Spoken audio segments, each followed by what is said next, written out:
दोस्तों, आज आप जो कहानी सुनने जा रहे हैं वो YouTube की अब तक की सबसे भावनात्मक और दिल को झकझोर देने वाली कहानी है।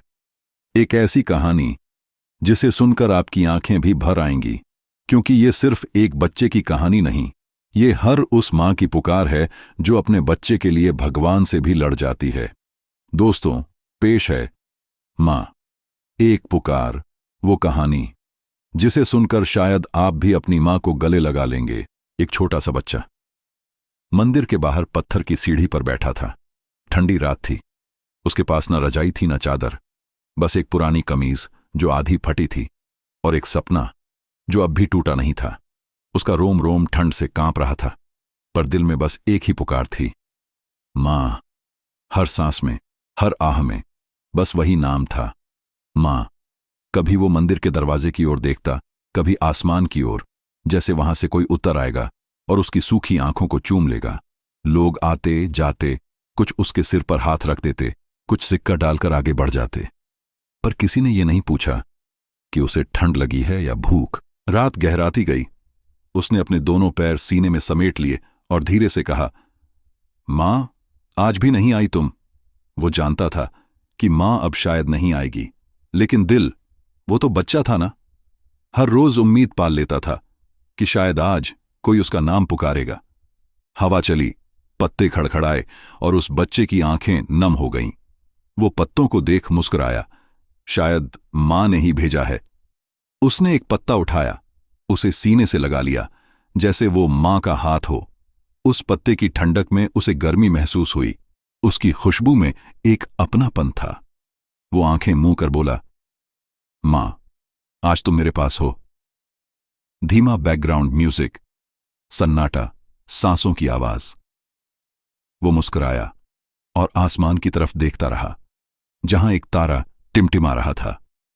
शायद वही उसकी मां थी। सुबह का सूरज धीरे धीरे मंदिर के ऊपर चढ़ रहा था। घंटियों की आवाज चारों ओर गूंज रही थी, और वही बच्चा फटे कपड़ों में नंगे पांव मंदिर के दरवाजे के पास बैठा था, आंखें बंद, हाथ जोड़े हुए। हर रोज की तरह आज भी उसने भगवान के सामने बैठकर प्रार्थना की, पर उसकी प्रार्थना अलग थी। वो कुछ मांगता नहीं था, बस धीरे से कहता था, भगवान, मेरी मां को खुश रखना। कभी उसकी आवाज कांप जाती, कभी आंखों से आंसू टपक पड़ते। वो जानता था कि भगवान को फूलों या प्रसाद से फर्क नहीं पड़ता। शायद भगवान को सिर्फ दिल से मांगी बात समझ आती है। वो बच्चे का मासूम चेहरा देख मंदिर के पुजारी तक ठहर जाते थे। कई बार सोचा उन्होंने, ये बच्चा कुछ और क्यों नहीं मांगता, पर फिर सोच कर रह जाते, क्योंकि उसके चेहरे पर एक ऐसी सच्चाई थी जो हर किसी को झुका देती थी। वो रोज वहां आता, कभी घंटों तक बैठा रहता, और जब बाकी बच्चे मंदिर के पीछे खेलते तो वो वहीं बैठकर मिट्टी में अपनी मां का नाम लिखता, बार बार, जब तक कि हवा उसे मिटा नहीं देती। एक दिन पुजारी ने पूछा, बेटा, भगवान से क्या मांगते हो रोज? वो मुस्कुराया, बस मां से मिलने की दुआ करता हूं। पुजारी की आंखें भीग गईं। उन्होंने बस इतना कहा, बेटा, भगवान देर करते हैं, पर अंधेर नहीं। बच्चे ने आसमान की ओर देखा और बोला, तो फिर कल भी आऊंगा, शायद कल मां मिल जाए। धीमा संगीत बजता है, मंदिर की घंटियों की ध्वनि। वो उठकर चला गया, पर पीछे उसकी मासूम आवाज अब भी गूंज रही थी, भगवान, मां को मेरा प्यार कहना। वो रात साल की सबसे ठंडी रात थी। हवा इतनी ठंडी कि सांस भी धुआं बनकर निकलती थी। मंदिर के पत्थर बर्फ जैसे जम चुके थे। लोग अपने घरों में रजाई ओढ़कर सो चुके थे, पर मंदिर की सीढ़ियों पर एक छोटा सा बच्चा बैठा था, नंगे पांव, फटी चप्पल और कांपते हुए हाथों से अपनी पुरानी शॉल को कसकर लपेटे हुए। उसकी आंखों में नींद नहीं थी, सिर्फ उम्मीद थी। वो आसमान की ओर देख रहा था, जहां तारों की झिलमिलाहट में उसे मां का चेहरा नजर आता। धीरे धीरे उसकी आंखें नम हो गईं। उसने भगवान की मूर्ति की तरफ देखा और कांपती आवाज में बोला, भगवान, अगर मां कहीं भी है तो बस उसे ये कह देना कि मैं आज भी उसी सीढ़ी पर बैठा हूं। उसकी आंखों से आंसू गिरा, पर इस बार वो जमीन तक नहीं पहुंचा। ठंडी हवा ने उन्हें आधे रास्ते में ही सुखा दिया। वो थक चुका था, पर उसका दिल अब भी मां की आवाज सुनने की उम्मीद में धड़क रहा था। उसी वक्त मंदिर की दीपक की लौ कांपने लगी और आसमान में बादल गरजे। एक झोंका आया, तेज, सिहरन भरा। भगवान के चरणों के पास रखे फूलों में से एक गुलाब का पत्ता उड़कर आया और बच्चे की गोद में गिर गया। वो चौंक गया। धीरे से उसने पत्ते को उठाया। उसकी खुशबू में कुछ ऐसा था जैसे किसी मां की हथेलियों की गर्मी हो, किसी आलिंगन की पहचान हो। उसने उस पत्ते को सीने से लगाया और पहली बार मुस्कुराया। मंदिर के सन्नाटे में बस एक शब्द गूंजा, मां, और वह वहीं सीढ़ियों पर सिर रखकर सो गया। उसकी सांसें अब शांत थीं, चेहरे पर सुकून था, जैसे बरसों की खोज अब एक संकेत पा चुकी हो। धीमा संगीत, हवा की सरसराहट और घंटियों की गूंज। रात खत्म हुई और उसी गुलाब के पत्ते की खुशबू के साथ एक नई सुबह ने जन्म लिया। सुबह की पहली किरण मंदिर की दीवारों पर फिसल रही थी। घंटियों की हल्की गूंज के बीच हवा में ठंडक थी, पर उसके साथ एक अजीब सी नरमी भी थी। मंदिर की सीढ़ियों पर वही बच्चा बैठा था जिसकी गोद में अब भी वो गुलाब का पत्ता रखा था। रात की नींद अधूरी थी, पर उसके चेहरे पर अब निराशा नहीं थी, बल्कि एक शांत मुस्कान थी। वो बार बार आसमान की ओर देखता, जैसे उम्मीद की कोई किरण वहीं से उतरने वाली हो। इसी बीच मंदिर के बाहर एक महंगी कार आकर रुकी। दरवाजा खुला और उसमें से उतरी एक औरत, सफेद साड़ी में लिपटी, 40 के आसपास की उम्र, चेहरा सुंदर, पर आंखों में थकान और अधूरापन। वो शहर की सबसे अमीर और जानी मानी औरतों में से थी, पर आज उसके चेहरे पर वो सब नहीं था, बस एक खालीपन जो हर उस मां के दिल में होता है जिसने अपना बच्चा खोया हो। 12 साल पहले उसने अपने बेटे को खो दिया था और तब से हर मंदिर में जाकर बस एक ही प्रार्थना करती, भगवान, मेरा बच्चा लौटा दो।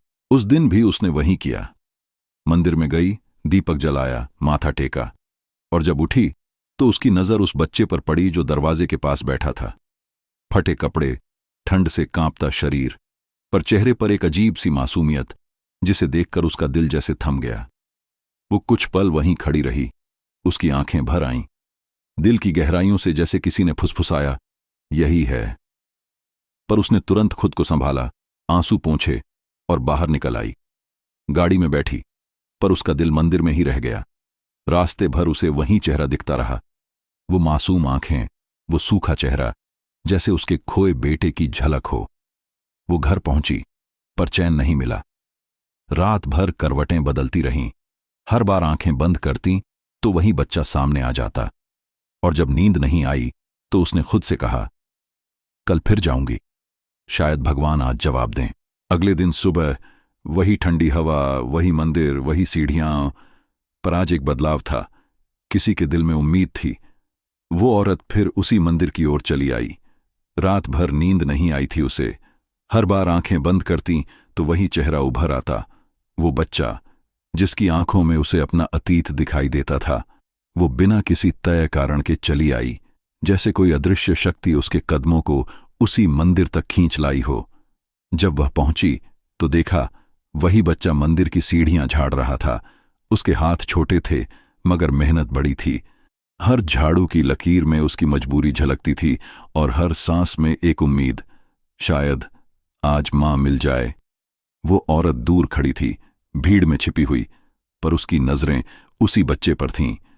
कभी वो झाड़ू रोककर भगवान की मूर्ति को देखता, हल्का मुस्कुरा देता, जैसे कह रहा हो, मैं अभी भी इंतजार कर रहा हूं।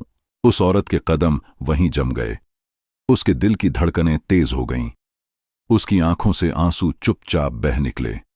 वो सोच रही थी, क्यों बार बार भगवान मुझे इसी बच्चे तक ला रहे हैं? क्यों इस अनजान चेहरे में मुझे अपने बेटे की छवि दिखती है? उसने कुछ देर तक उसे देखा। बच्चा किसी भक्त की मदद कर रहा था, किसी छोटे बच्चे को हंसा रहा था, और खुद अंदर से टूटा हुआ था। वो औरत पास जाकर उसे पैसे देना चाहती थी, पर बच्चा पीछे हट गया। मां कहती थीं, मेहनत से खाओ, किसी से मांगो मत। उस एक वाक्य ने जैसे उस औरत का दिल चीर दिया। आंखों के आगे सब घूम गया। वो पुरानी यादें, वो मेला और उसका अपना खोया बच्चा जो बिल्कुल ऐसे ही बोलता था। उसने तुरंत घर लौटने का फैसला किया, पर इस बार दिल खाली नहीं था। वो घर पहुंचते ही अपने पुराने एल्बम निकाल लाई। तस्वीरें बिखरीं। हर तस्वीर में वही चेहरा, वही आंखें, वही मुस्कान, वो गाल पर छोटा सा तिल। सब कुछ वैसा ही था जैसा उस मंदिर वाले बच्चे में देखा था। उसकी सांसें तेज हो गईं, दिल कांपने लगा और उसने तस्वीर सीने से लगा ली। नहीं, ये कोई सपना नहीं हो सकता, ये मेरा ही बच्चा है। रात भर वो तस्वीर पकड़े रोती रही। सुबह की पहली किरण के साथ उसने ठान लिया, अब मैं उसे अपने पास लाऊंगी, चाहे जो हो जाए। अगली सुबह वो औरत फिर उसी मंदिर की ओर निकल पड़ी। न किसी को कुछ बताया, न किसी को साथ लिया, बस एक बेचैनी थी जो उसे वहां खींच लाई थी। जब वो पहुंची तो देखा वही बच्चा मंदिर की सीढ़ियां झाड़ रहा था। सूरज की किरणें उस पर गिर रही थीं और उस छोटे से चेहरे पर एक अजीब सी मासूमियत झलक रही थी। वो औरत दूर खड़ी होकर उसे देखती रही। हर बार जब वह बच्चा मुस्कराता तो उसे लगता जैसे वक्त वहीं रुक गया हो। कभी वो झाड़ू रोकता, भगवान की मूर्ति को देखता और हल्की मुस्कान के साथ कहता, भगवान, आज मां जरूर आएंगी ना? वो औरत ये सुनकर सन्न रह गई। उसकी आंखों से आंसू अपने आप बह निकले। दिल की धड़कनें तेज हो गईं, जैसे किसी ने भीतर से कहा हो, यही है तेरी दुआ का जवाब। उसने बच्चे के लिए कुछ पैसे निकाले, धीरे से आगे बढ़ी, पर बच्चा पीछे हट गया। धीमी आवाज में बोला, मां ने सिखाया है, मेहनत का खाना सबसे मीठा होता है। उस एक वाक्य ने उस औरत के पैरों तले जमीन खिसका दी। वो पीछे हट गई, पर उसकी आंखें अब भी उसी पर टिकी रहीं। कुछ देर बाद वो चुपचाप घर लौट आई। दिल में तूफान मचा हुआ था। घर पहुंचते ही उसने अपने पुराने एल्बम फिर खोले। हर तस्वीर में वही चेहरा था, वही आंखें, वही मुस्कान, वही गाल पर तिल। वो खुद से बोली, नहीं, ये कोई संयोग नहीं, ये भगवान का इशारा है। रात भर वो तस्वीरें देखती रही। नींद नहीं आई। हर सांस में बस वही बच्चा था। अगले दिन उसने कुछ तय किया। अब वह सिर्फ देखेगी नहीं, बात करेगी। सामने जाकर पूछेगी, बेटा, तेरा नाम क्या है? लेकिन नियति के पास अपनी चाल थी। जब वह अगले दिन मंदिर पहुंची तो देखा वह बच्चा वहां नहीं था। उसका दिल धड़क उठा। उसने पास के फेरी वाले से पूछा, वो छोटा बच्चा कहां गया जो रोज यहां बैठता था? फेरी वाला बोला, बीती रात बहुत ठंड थी, भूख से तबीयत बिगड़ गई, लोग उसे पास के आश्रम ले गए हैं। वो सुनते ही उसका चेहरा सफेद पड़ गया। बिना कुछ सोचे वह तुरंत कार में बैठी और आश्रम की ओर निकल पड़ी। गाड़ी आश्रम के बाहर आकर रुकी। वो औरत तेजी से भीतर दौड़ी। दिल की धड़कनें जैसे कानों तक सुनाई दे रही थीं। आश्रम का माहौल शांत था। सफेद कपड़ों में बच्चे, दीवारों पर टंगे भगवान के चित्र और बीच में बैठे एक बुजुर्ग बाबा जो सब पर स्नेह से नजर रखे हुए थे। वो औरत उनके पास पहुंची, आंखों में आंसू, आवाज कांपती हुई, बाबा, वो छोटा बच्चा कहाँ है? मंदिर के पास वाला। बाबा ने मुस्कुराकर कहा, तुम्हें भी वहीं ढूंढ रहा था बेटा। सुबह से तुम्हारा नाम ले लेकर कह रहा था, अगर मां आए तो कहना मैं यहीं हूं। वो सुनते ही सन्न रह गई। बिना कुछ कहे अंदर की ओर दौड़ी। कमरे में पहुंची तो देखा बिस्तर पर वही बच्चा लेटा था। चेहरे पर थकान, पर होंठों पर वही पुरानी मुस्कान। वो पास गई, धीरे से उसके बालों पर हाथ फेरा। बच्चे ने आंखें खोलीं और बोला, मां। उस एक शब्द ने जैसे उसकी पूरी दुनिया रोक दी। आंखों से आंसू फूट पड़े। वो बच्चे को सीने से लगा लिया।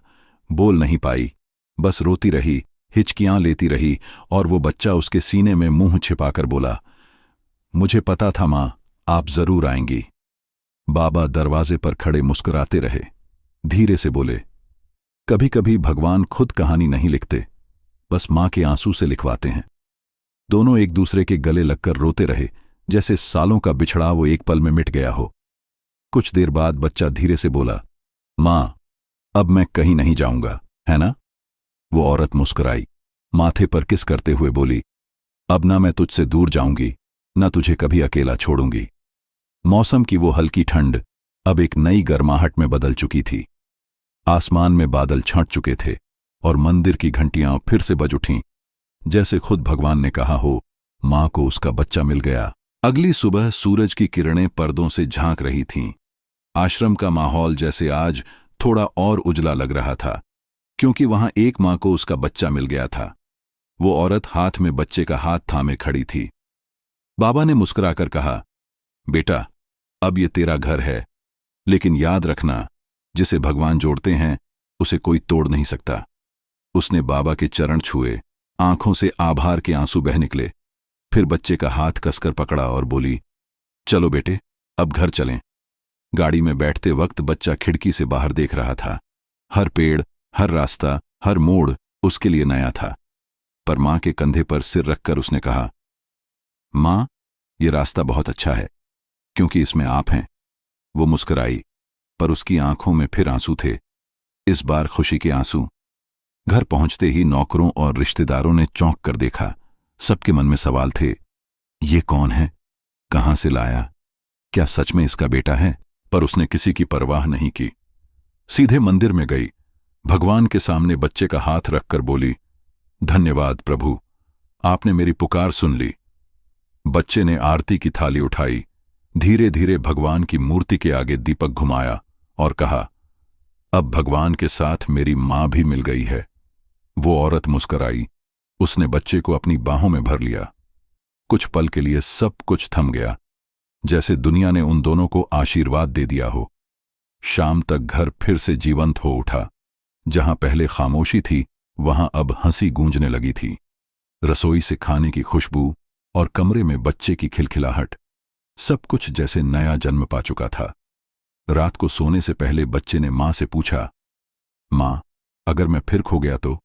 वो मुस्कुराई और बोली, जो मां की दुआ में छिपा हो वो कभी खो नहीं सकता बेटा। उस रात दोनों चैन से सो गए। एक मां के सीने में शांति थी और एक बच्चे के दिल में घर का एहसास। दिन बीतने लगे, घर में बच्चे की हंसी, मां की मुस्कान, सब कुछ फिर से जीवन की तरह लगने लगा था। पर समाज को दूसरों की खुशी कभी आसानी से हजम नहीं होती। एक दिन दो औरतें उसके घर आईं, पड़ोस की, बातें बनाने वाली। पहली बोली, अरे बहन, सुना है तुमने सड़क से बच्चा उठा लिया। दूसरी बोली, कहीं ये सब धोखा तो नहीं? ऐसे बच्चे बहुत आते हैं आजकल। वो औरत मुस्कुराई, बस इतना बोली, अगर ममता धोखा होती तो भगवान भी मां नहीं बनाते। दोनों औरतें चुप हो गईं, पर ताने बंद नहीं हुए। रिश्तेदार भी पीछे नहीं रहे। कोई कहता, लोग क्या कहेंगे? कोई कहता, वो तुम्हारा असली बेटा नहीं। पर जब वो बच्चे की आंखों में देखती तो उसे जवाब खुद मिल जाता था। एक दिन बच्चे ने भी सुन लिया। वो चुपचाप कमरे में गया और भगवान के सामने बैठ गया। धीरे से बोला, भगवान, लोग कहते हैं मैं मां का असली बेटा नहीं हूं, पर मां कहती हैं कि तू ही मुझे दिया है। तो सच कौन है? वो औरत दरवाजे पर खड़ी सब सुन रही थी। आंखों में आंसू थे, दिल जैसे टूट गया हो। वो आगे बढ़ी, बच्चे को गले लगाया और बोली, बेटा, खून से नहीं, दिल से बने रिश्ते ही असली होते हैं, और तू मेरे दिल में रहता है। बच्चे ने भी मां का चेहरा पकड़ा और मासूमियत से कहा, तो फिर मां, हम दोनों का खून एक ही है, लाल। वो हंस पड़ी और उसे सीने से लगाकर बोली, हां बेटा, एक ही है, और वही हमारी सच्चाई है। धीरे धीरे रिश्तेदारों ने भी सच्चाई देख ली। जिस मां की ममता पहले तानों में घिरी थी, वही अब सबके लिए इंसानियत की मिसाल बन गई। समाज झुक गया, क्योंकि मां की ताकत हर सवाल का जवाब होती है। साल बीत गए। वो बच्चा अब बड़ा हो चुका था। कंधों पर जिम्मेदारियां थीं, पर दिल में अब भी वही मासूमियत, वही श्रद्धा। एक सुबह उसने मां से कहा, मां, आज चलो, उसी मंदिर चलते हैं। वो औरत मुस्कुराई, थोड़ा ठिठकी, फिर बोली, वो मंदिर जहां हमने एक दूसरे को पाया था? बेटा बोला, हां मां, आज भगवान को धन्यवाद देना है। दोनों मंदिर पहुंचे। सालों बाद भी वहां की दीवारों पर वही शांति थी, वही घंटियों की गूंज और वही सुबह की धूप जो उस दिन उनकी जिंदगी में उतरी थी। वो औरत सीढ़ियां चढ़ी और भगवान के सामने जाकर खड़ी हो गई। दीपक जलाया, आंखें बंद कीं और कहा, भगवान, आपने मेरी पुकार सुन ली थी। अब बस एक ही प्रार्थना है, हर उस मां को उसका बच्चा मिले जो किसी कोने में आज भी आपको पुकार रही है। बेटे ने भी माथा टेका, फिर मां का हाथ थामकर बोला, मां, अब आपकी पुकार सबकी आवाज बन गई है। मैंने तय किया है, मैं उन बच्चों के लिए काम करूंगा जिनकी कोई मां नहीं है, ताकि कोई बच्चा अकेला ना रहे। वो औरत उसे देखती रही, आंखों में गर्व और आशीर्वाद का सागर उमड़ आया। धीरे से बोली, अब समझी भगवान ने तुझे क्यों लौटाया था, ताकि तू किसी और की मां की पुकार बन सके। दोनों ने एक साथ हाथ जोड़कर भगवान को प्रणाम किया। मंदिर की घंटियां जोर से बज उठीं। आसमान में जैसे सूरज थोड़ा और चमक उठा। वो दिन सिर्फ एक मां की जीत नहीं था, वो हर उस रिश्ते की जीत थी जो खून से नहीं, ममता से जुड़ा होता है। दोस्तों, अगर इस कहानी ने आपके दिल को छू लिया हो तो एक बार कमेंट में मां जरूर लिखना और इस वीडियो को उस इंसान तक पहुंचाना जो अपनी मां को बहुत याद करता है, क्योंकि मां सिर्फ एक शब्द नहीं, वो दुआ है जो जिंदगी में हर चमत्कार लाती है। अगर आप ऐसी ही दिल को छू लेने वाली सच्ची कहानियां सुनना चाहते हैं तो अभी चैनल को सब्सक्राइब कर लो और बेल आइकन दबाओ, ताकि जब भी अगली कहानी आए वो सीधा आपके दिल तक पहुंचे।